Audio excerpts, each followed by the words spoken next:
हमारे नेता राहुल गांधी जी दो जगह से चुन के आए हैं।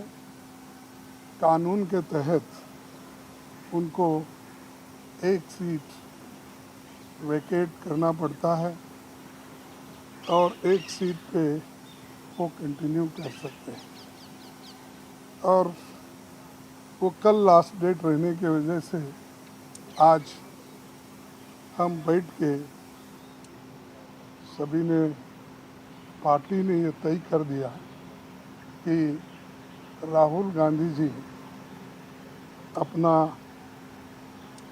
रायबरेली का सीट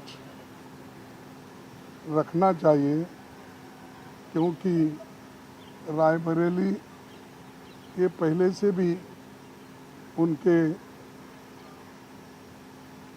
उनके बहुत नज़दीक है। उस फैमिली के साथ बड़ा जुड़ाव है वहाँ से, और पीढ़ियों से वहाँ पर वो लड़ते आए हैं। इसीलिए वहाँ के लोगों का भी कहना है और पार्टी के लोगों का भी कहना है कि पार्टी के लिए ये अच्छा होगा कि रायबरेली सीट वो रिटेन करे।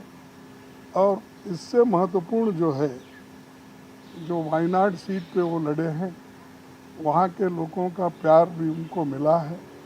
वहाँ के लोग भी यही चाहते हैं कि राहुल जी वायनाड सीट पे वो रिटेन कर दे।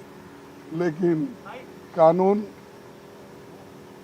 क्या हो गया, कानून इसके लिए इजाज़त नहीं देती। इसीलिए वो बड़े दुख के साथ, बड़े सोच समझ के हमने ये तय करा कि वायनाड से खाली सीट पे प्रियंका जी लड़ना चाहिए।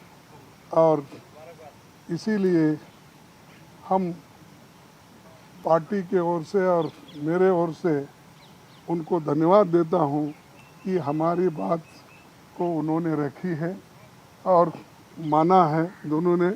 इसीलिए मैं आपके सामने आके डिक्लेयर कर रहा हूँ कि दोनों, एक तो रायबरेली सीट रहेगी और वायनाड में भी वो प्रियंका जी रहने से वहाँ के लोगों को भी एक हिम्मत मिलेगी कि राहुल गांधी जी यहाँ से छोड़े तो भी, वो छोड़ के तो जाने वाले नहीं है, छोड़े तो भी प्रियंका जी उन्होंने एक ये स्लोगन दिया है यूपी में।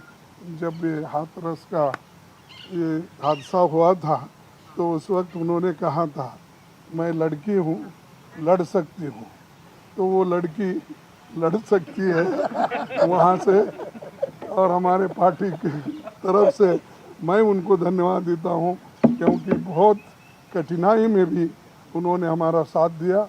और मैं बहुत ही उनका आभारी भी हूँ, क्योंकि उन्होंने इतनी कोशिश करके एक तो उत्तर प्रदेश में बहुत सी जीत दिलाई, दूसरे जगह जो हम खोए हुए सीट थे अमेठी, उसको पुनर्जीत उन्होंने किया। और राहुल जी के सीट पे भी उन्होंने बहुत मेहनत की और वो भी हमको जिताए। तो जीत बहुत उनके हाथ में है।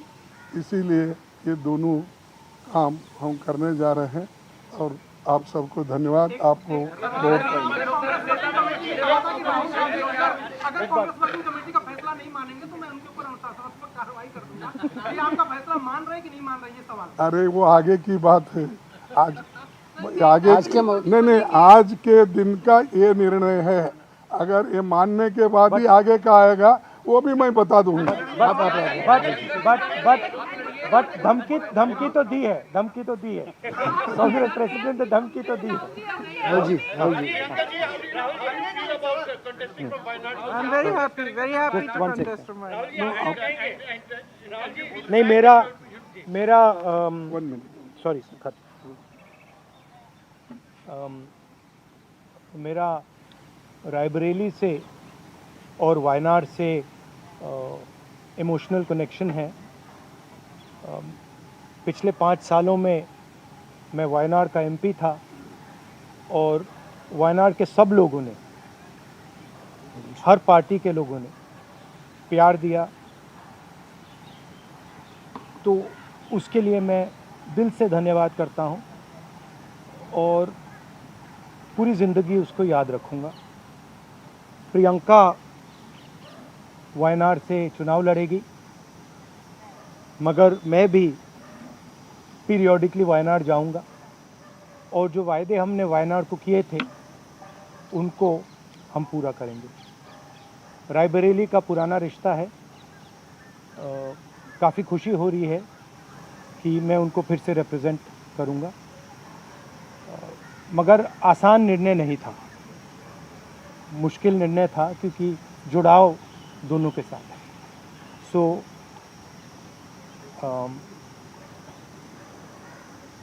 I have an emotional relationship with both Raebareli and the people of Wayanad.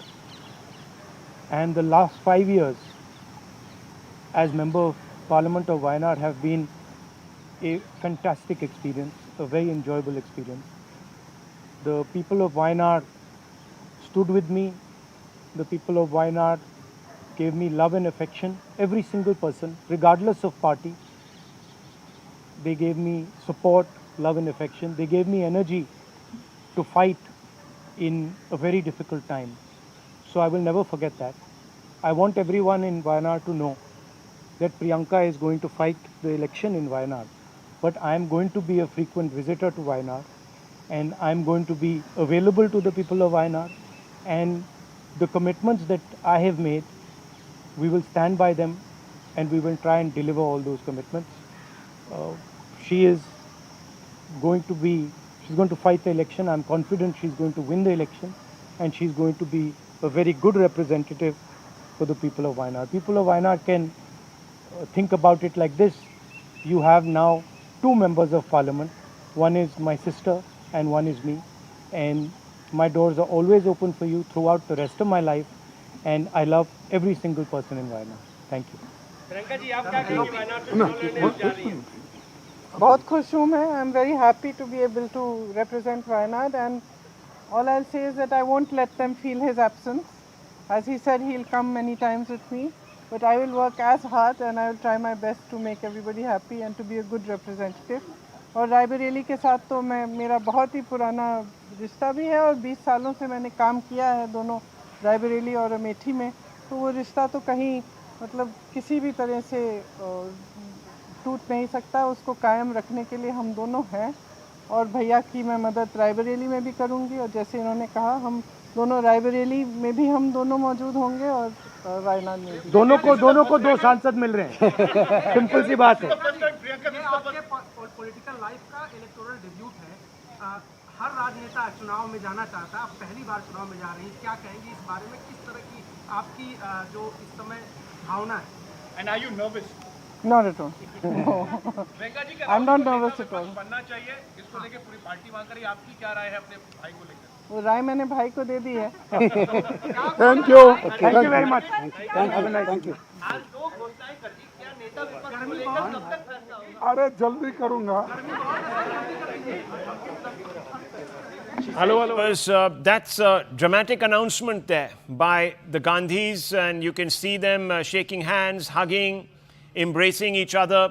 Priyanka Gandhi Vadra is going to make her electoral debut. Not insignificant, viewers. The last time 2 scions from the Gandhi family were in the game, so to speak, in the political theatre, was Sanjay and Rajiv Gandhi under very different circumstances, viewers. And before that, of course, it was Vijay Lakshmi Pandit and Jawaharlal Nehru, again, viewers, under very different circumstances. So history repeats itself, but this time in a more propitious manner for the Gandhis, who are clearly now tightening their grip on the party. Priyanka set to make an electoral debut. The Gandhi double act, double engine, call it what you want to, is now going to chug along into the future, pulling north and south together. Hopefully not in the opposite direction, but together, viewers. And this is now a fundamental and pivotal moment in the history of the Congress, because going forth, if